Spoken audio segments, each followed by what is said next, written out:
As we move on, artists are central in curating content for contemporary art. During the next session, Polina Kosmadaki, curator of modern and contemporary art at the Benaki Museum, will perform a discussion on curating content and the content of curating.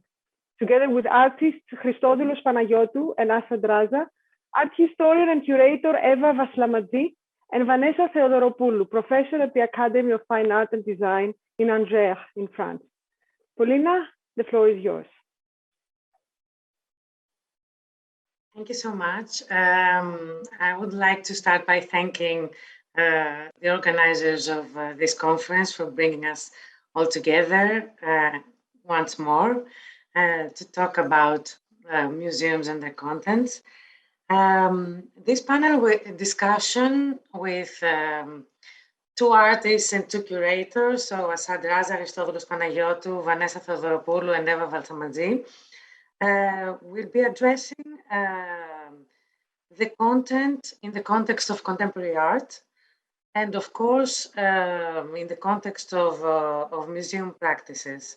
Of course, when it comes to art, exhibiting and collecting it, the content always goes hand in hand with form.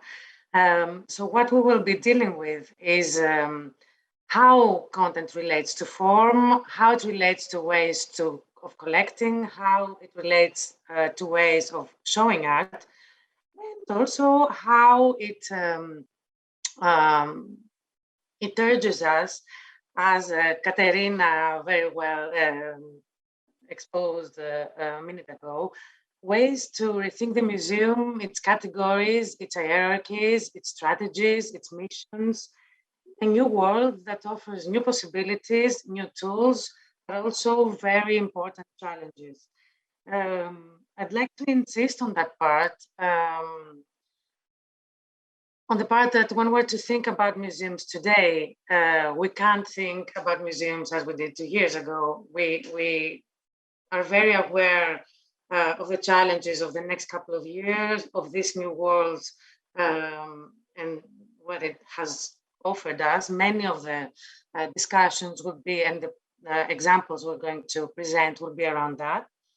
And related to that, some of the most urgent questions that will have to do with content will not so much be about attracting audiences, even diversifying audiences, or developing the audiences, as much as to achieve a new consciousness of what it means to be in a museum. What is the role of the museum in terms of social change, in terms of our idea of history, our consciousness of history, in terms of our idea of time and place, of connecting communities, of bringing together subjects and objects, or subjects together, and considering the museum space not as something nor abstract, nor foreign, nor static, but as something open, familiar, engaging, dynamic. So without further ado, I will first start by giving the floor to artist Asad Raza. Asad Raza, who is an artist that we could describe as a social dramaturge, has done many very interesting projects. And I'd like for him to talk to us about, to ask him to share with us his most recent projects of the last couple of years, one virtual and one very much physical one. Asad? Thanks, Polina, and it's nice to be here with you in this space, and to see everybody. I think actually I'd never thought about that, but the works, the two main projects I did since the pandemic started are in that, as you said, quite opposite. One was like kind of deeply virtual, and the other is in some ways you could say deeply physical. So maybe I'll start with the physical one. And that's a piece of mine called Absorption, which we did for the first time in 2019 in Sydney, Australia, and then at the Gropiusbau in Berlin in 20, and then this year at the Ruhr Triennale in Essen. But the piece was, sort of remains the same formula or algorithm each time. And what it is essentially a process that is occurring in a museum space or an exhibition space of collecting waste materials from around a region, a city or a region, and then absorbing them together into an artificial soil. And so soil has organic components, and then it has sand, clay, and silt. And so you find these different categories of materials and other materials which can be used in lieu of some of the classic soil materials. And through a process of mixture, you create an artificial soil out of the things that are being produced by the region, usually as waste or as things that aren't needed. So you can often also incorporate stuff from the museum itself. For instance, at the Gropiusbau, I was using the wood that they used for creating artworks and transporting artworks in shows that were happening right before mine, or the boxes that were being used to ship materials. And then also other materials from around Berlin, including breweries, cacao husks from chocolate factory, many different things that an industrial society produces as kind of off products. And so in a way, the project is about thinking about the direction that industrial society tends to move, which is to take the landscape and separate the different components into different materials and then commodify those components. And so in the project that we did, by recombining those things into an artificial soil, we're sort of trying to go in the opposite direction to create a holistic material instead of to further differentiate materials.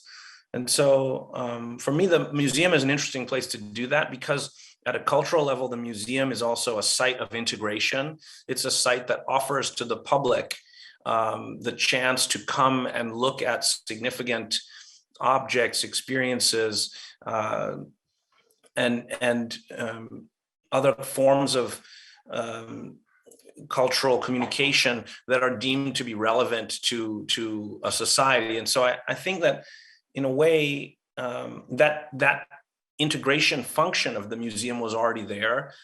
And I was sort of trying to get at it in a different way. And anyway, in the artificial soil was being created, we would fill up all the spaces of a museum or of whatever exhibition rooms we had, and generally it would continue throughout the course of the exhibition. So when you came, you actually you interact with these cultivators who are creating this soil and who are continuing to do so and who can talk to you about it, but they also give the soil away to the visitors. And over the course of the exhibition, we give away as much as visitors can take. And then at the end, whatever is left is given to botanical gardens, community gardens, other places.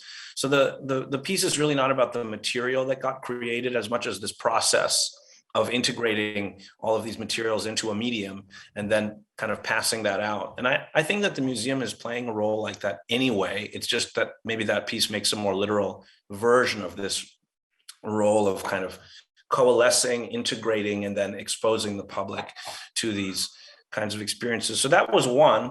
And I know I'm going on a little too long, so I'll make the second one a lot shorter, I think. And the other was deeply virtual. And it was, it was this digital platform called Home Cooking, which we decided to do in March 2020. It was just suddenly, waking up, and I think everyone had that experience and knowing like everything was kind of postponed or canceled. There wasn't really any way to go anywhere. And so I felt that there was a lack of a place for culture to kind of continue to happen. And even though I had never done anything online or made any, serious, I don't even have a website. I just never been very interested somehow in the online world. It seemed like, well, this is a moment where that's the tool we have.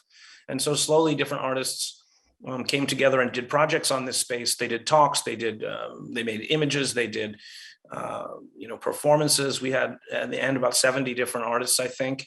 And it was a very interesting experience for me. And I find that now I'm starting to meet those artists in life because travel has started again. And I was in New York recently and met with Tiffany Shaw, who did a really brilliant series of readings for home cooking. I met Agnieszka Courant that way and recently saw her in Nottingham where we were in the same show. And so the productivity of that project actually in terms of creating relationships was really surprising to me.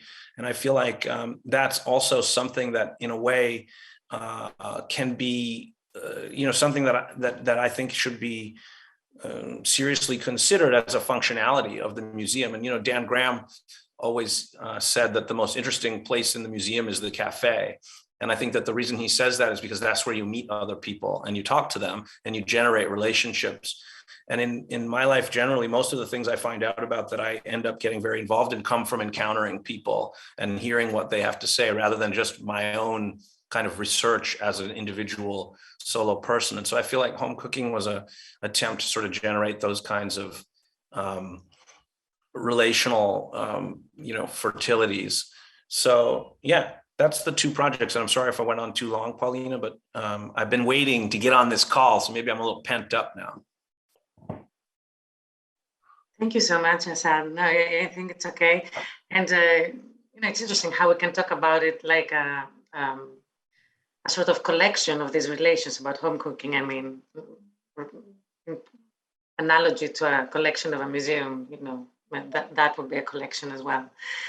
So we will maybe discuss more about this in a minute. I will go now to Christodoulos Panayiotou, an artist who explores in many works, some of which I will ask him to talk about in a minute, the materialities of the contemporary, I would say, in its relation to time, to deep time somehow, how we can, by exploring other places in museums than cafes, and I will let him tell us about that, we can immerse and share with the viewers about hidden aspects of materialities, temporalities, affect relationships that can be activated when engaging in a different way with artifacts or pieces of artifacts. Christodoulos, could you talk to us? First of all, I would say start with the project you did for the Biennale in 2015 with the project of 3 mosaics. Yes, thank you, Polina, for this invitation. I'm very happy to share the floor with all of you. I have been for quite long now fascinated by the archaeological fragment and its potential of completion, if I may say so, which is somehow central to the narration and aesthetics of archaeology, and from that point onwards, central to the strategies and aesthetics of contemporary art as large. The 3 mosaics to which you refer were pieced together by ancient tesserae, by these micro fragments of mosaics, which were held in storage at the Archaeological Museum in Nicosia without any further testimony. There are these micro fragments of mosaics which lost their traces in times. They might have been swept away in antiquity or during the process of excavations. So I was granted permission after a series of complex negotiations by the Cyprus Department of Antiquities and the Archaeological Museum of Nicosia to somehow use these unidentified microfragments in the process of composing 3 works which I signed, 3 tessellated mosaics following methods and tradition of tessellation which were known in antiquity, such as opus vermiculaum or funtus, So I practically borrowed, got these mosaics, this tesserae, these broken, these micro parts of a mosaic, used them as material to create these three works of mine, which I signed and exhibited at the Cypriot Pavilion at the Venice Biennial.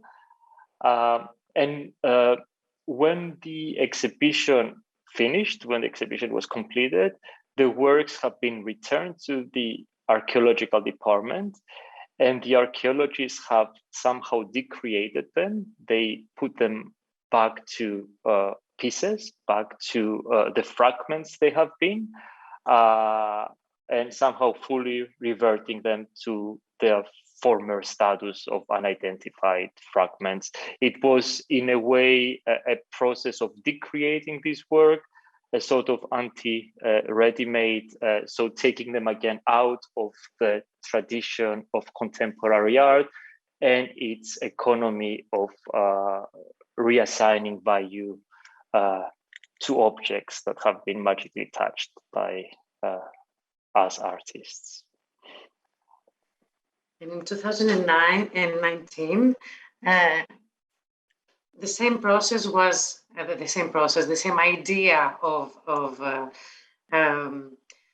tracing again, of using traces of the objects was taken a step further in the project you did at the Musée d'Orsay in Paris, and especially in regards to doing research in the preservation, in the conservation department, and using materials from there for your work.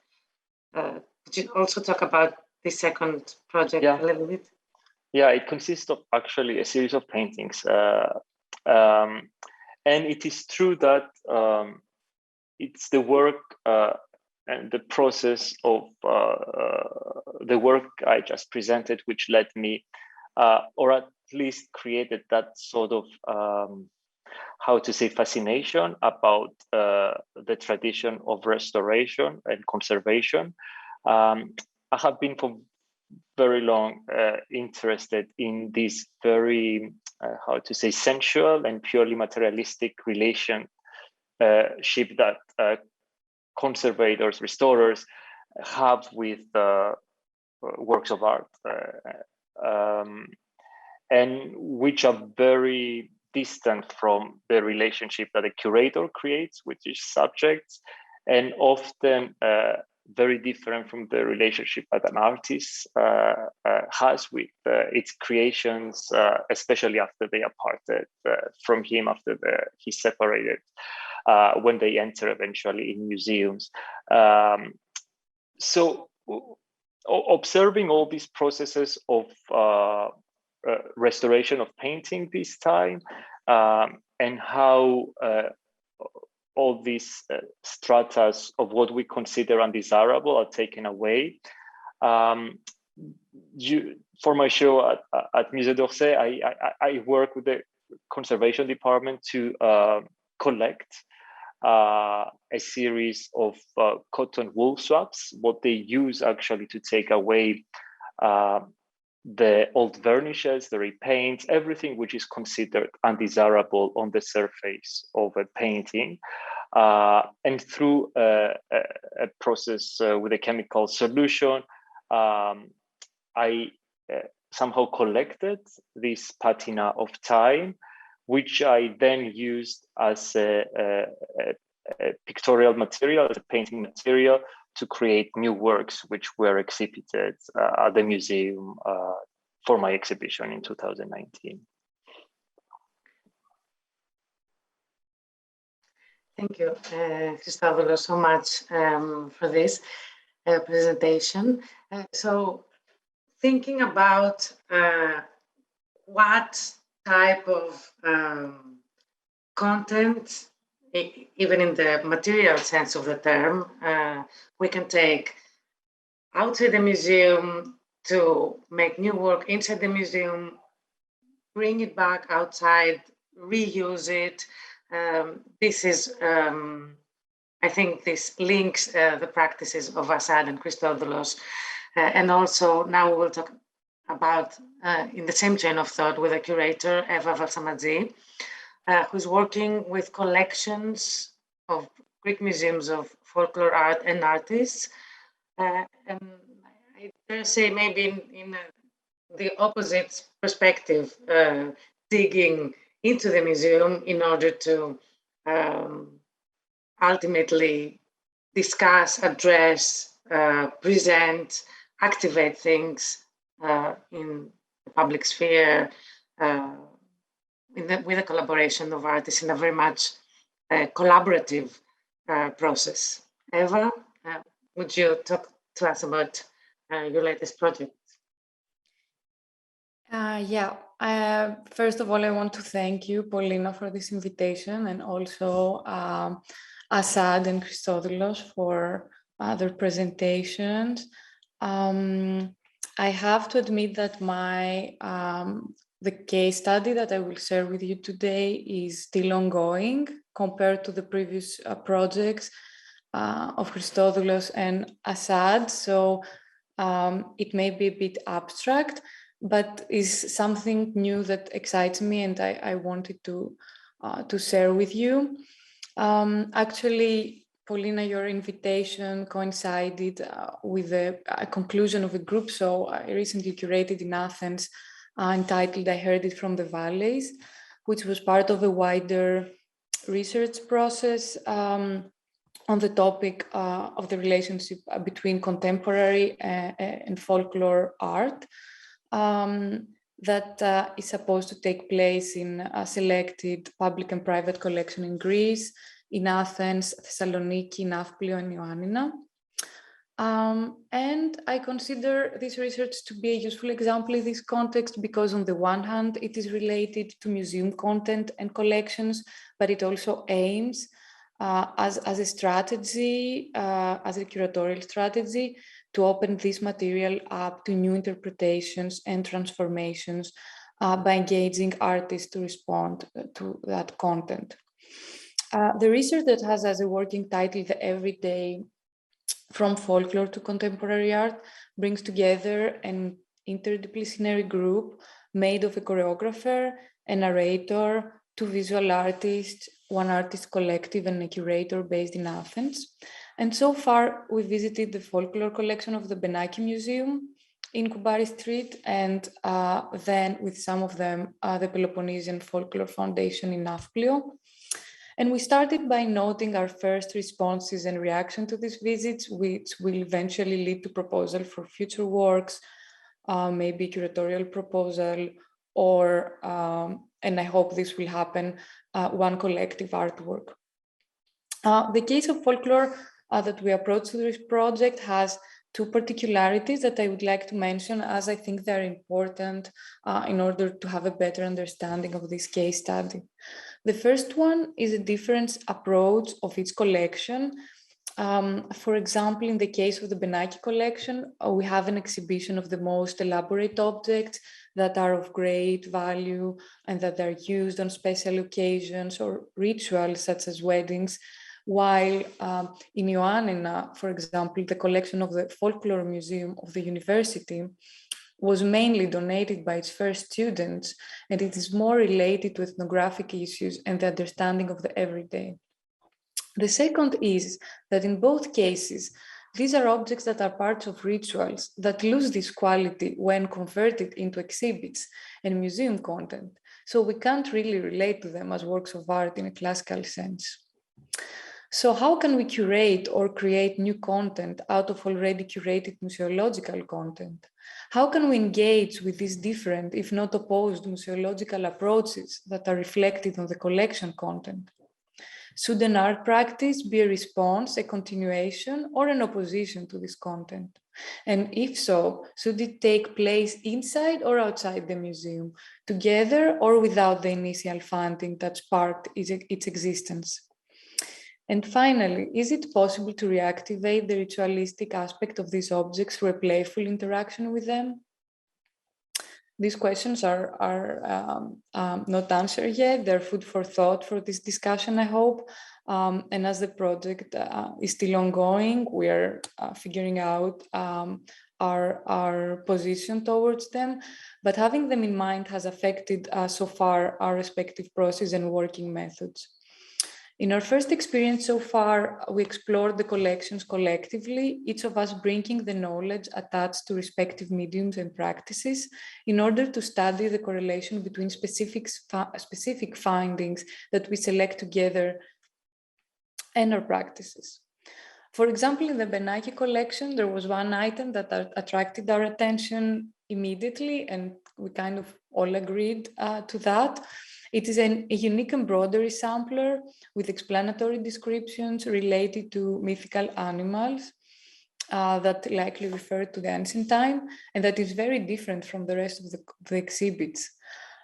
This work depicted animals and words in a very rough way, as its value it was not decorative, but educational. As the sampler is a way for a young girl to learn weaving and also to preserve these patterns for future embroideries. So in my imagination, this object could supposedly trigger many contemporary questions about education, women's position in society, forms of expression that could even take a material or performative forms. Also approaching these collections without a deep understanding of their scientific aspects and being more spontaneous, as most of the artists do not deal purely with the subject of folklore in their work, but more with the concept of identity and Greekness, and I will give an example about this very soon, is a way to get acquainted with this field as a group, recognizing how broad it is and what we can contribute from a contemporary art perspective. I see this act as a reinterpretation of the content through a collective reading, a content that even if we are probably not familiar with, it speaks directly to us in many ways, as a material that is often related to the construction of our national identity, but also as a material that is still part of our everyday life through family collections, stories, or even memories. So the example I will try to give, that is it's one of the most concrete things that I can say today, and that was part of the exhibition I mentioned before, is a work by a collective called Vascos that work in the realms of performance and visual arts, where they used images of traditional Greek ceramics as a way to question our contemporary identity and the notion of Greekness through a series of paper collages, where the ceramics became like costumes for an eventual performance. And for this, they were, on the one hand, inspired by the museum collection, but also from a book of the 18th century French architect Alexandre Petitot, who depicted the Greek style by inventing and drawing characters that, instead of clothes, were part of neoclassical architectural elements. So they responded to this book with their proposition of the Greek style, questioning in a playful way the association of our contemporary identity to ancient Greece. I will very fast sum up. I just want to add to all of that I believe that we can make a difference through our positions towards the content of a museum, as our gaze is an active one.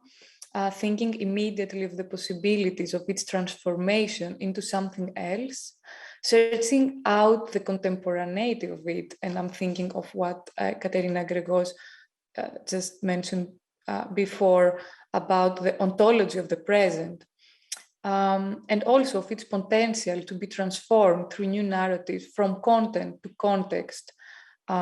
And when I say context, I refer maybe to a curatorial framework that could host this production, and back to content again. Thank you. Thank you, Eva. And last but not least, I will give the floor to Vanessa Theodoropoulou, who is a professor at the Academy of Fine Arts and Design in Angers. In order to pursue this discussion around content, meaning, and its social relevance, pursue this discussion through her practice, which is one that has less to do with objects and their presentation, and more to do with pedagogy, curation as pedagogy, care ethics, sensibility as agency, both through teaching and working with artists. Vanessa. Thank you.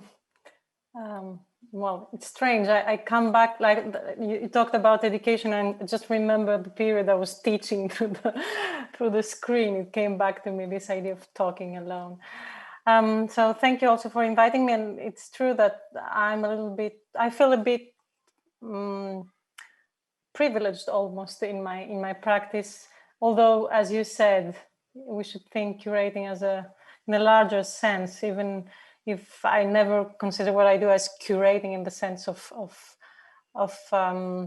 organizing art, but mainly as thinking about action. So yes, maybe I can talk about my research and teaching project that I'm doing in the art school, which is called Ways of Doing Manners of Acting.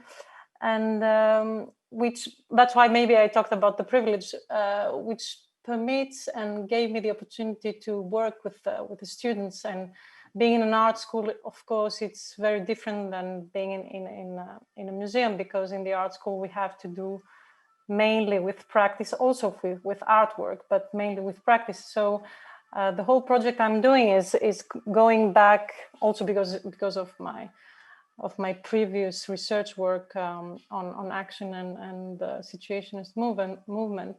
I'm trying to work with the students, and I say students, but I consider them like young artists, of course, on this idea of art not as artwork. I mean, I ask them to just sustain for a moment this idea of the production of the work, of the artifact, or whatever is called the work today, and go back to art as a practice and as a form that creates forms of life.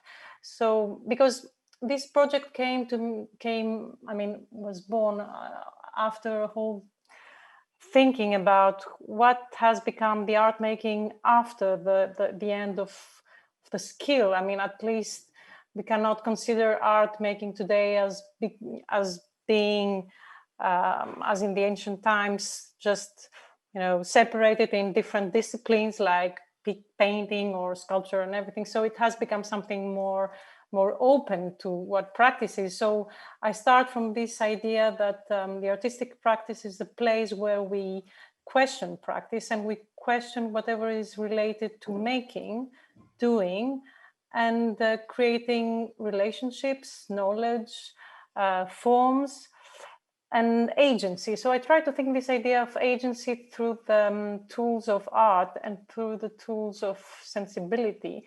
And what kind of agency, this kind of practice that goes back to its idea of shaping the body and shaping the environment can give to us. And so I work with them through concepts like care, as you said, attention, transmission,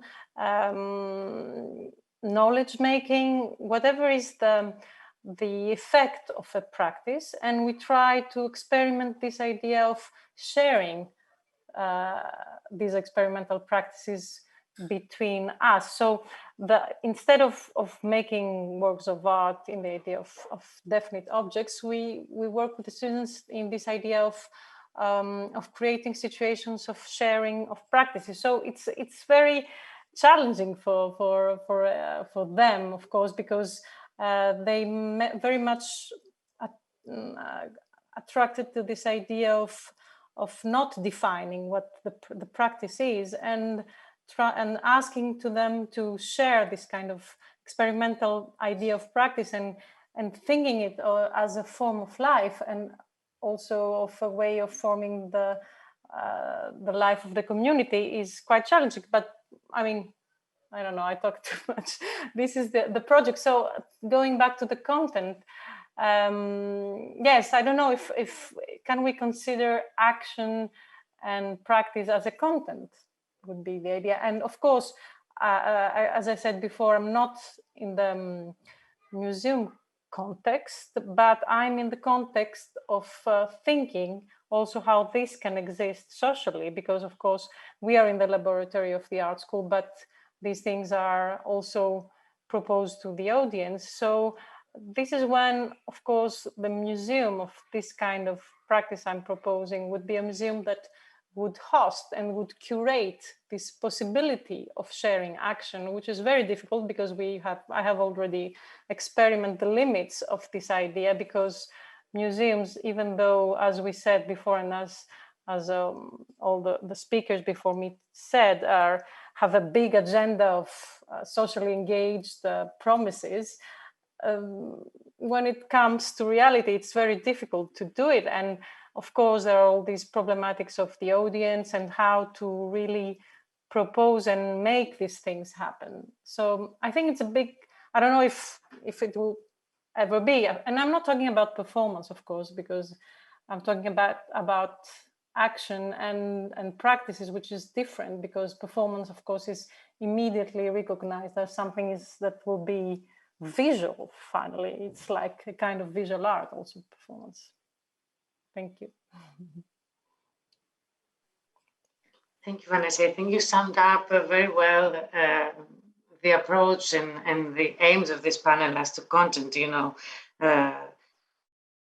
what the possibility could be, and the limit, of course, of it, of sharing action or of creating situations of sharing. And in this spirit, I would like, instead of going around with another set of questions before we give the floor to the audience, to give the floor to the speakers, starting with Asad, just to keep some order, and then to whoever in the time that we have left, which is, I think, 5 to 7 minutes, try and have a conversation between us, between points of where these practices relate to each other. Asad?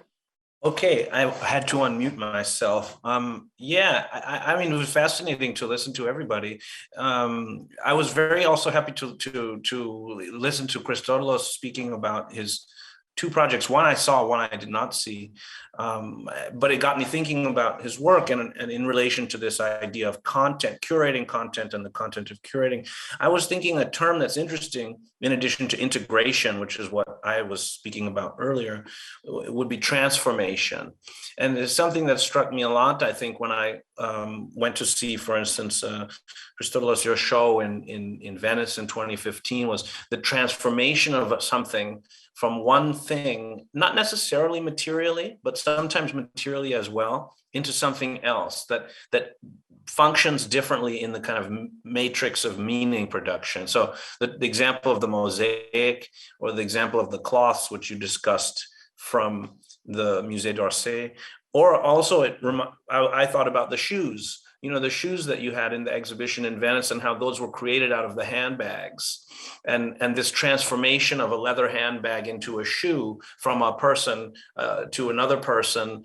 I don't know, I just thought it would be interesting to ask you, because of also how you described the use of these cloths and this detritus from the Musée d'Orsay, like, not only is it about creating objects newly from whole cloth, but it's also about transformation of one thing to another thing. And I wonder if that's something that you think about in your practice.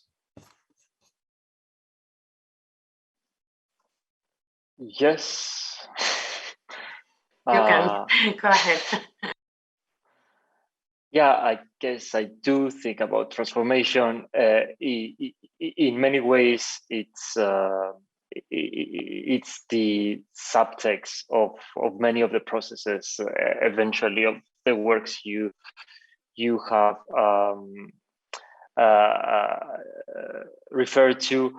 I'm especially emotionally attached to objects which in one way or another become obsolete on what is not desired, or what is left away. And it's a sort of, I don't know, personal sensitivity, maybe in some cases, even an obsession. And I believe that in many ways, my only chance to connect with these works, to bring them into my exhibitions, is to transform them. And yeah, this is where I situate my work as an artist in many of the examples that you have referred to. Thank you so much, Christodoulos. I am informed that we still have 2 minutes and we have a question. It is a question that, you know, I would like to raise as well. So the question is if we can talk about more about the difference between action and performance, and it is for Vanessa. Thank you. Well, there's a big debate on it. I don't use that because, of course, today we use the term performance to talk about whatever is not object. But when I say I'm not talking about performance, it's because I think that the practice of performance, if we take the most, I don't know, simple definition of performance, is someone watching someone doing something. So since I try not to think immediately, or because it's a real issue what is happening when someone is looking, someone doing something.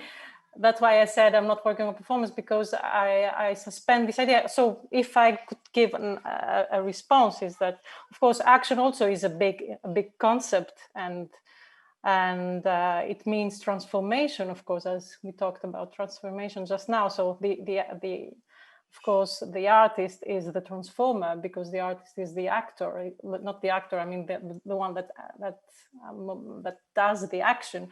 So the difference between action and performance would be that action is transformation and performance is watching an action, I would say, or watching something happen, which could not be an action. Thank you, Vanessa, so much. And since we have 1 more minute, I will come back with a question to Eva. What intrigued me was the question you raised about curating the already curated. It is a question that troubles me as a curator working in a museum, of course, but through the experience of the project so far, what would be a way to overcome this, to see this question in a different, through a different light? Can you, I'm sorry, Polina, could you repeat the question? Because I think I didn't hear the first part of it. I said that from your talk, what, feeling concerned being a curator in the museum, the question that was stuck in my mind was, how do we curate the already curated, right? So in a sense, not only how do we dig as you do in museum collections, but how do we dare to even intervene in museum display or in, things that are already presented, not only collected in a certain way, but mediated, presented, and received, of course, in a certain way. So how can this practice through contemporary art? What are some new practices that can disrupt this, fixed relation? Yeah. I think there are many practices, and that cannot be mentioned in a minute. But one thing that I found interesting, and I mentioned it before, is the ignorance as a way, as a tool to approach something that is probably very historical and that is very charged, that once you go in a field, you don't know where to start from. You realize it's a huge academic field. There are many things that are written. I don't underestimate any research on any collection or museum. I'm just saying that maybe taking out this value of an object and try to approach it almost in a a very naive and a fresh way could be, I think, something to overcome, let's say, a curator's block or a difficulty to think of an exhibition or curatorial project. Thank you so much. I think that between transformation, action, and a clean slate, starting anew, we can sum up now this panel discussion. We ran out of time. I would like to thank you all so much and give the floor back to Sophia. Thank you.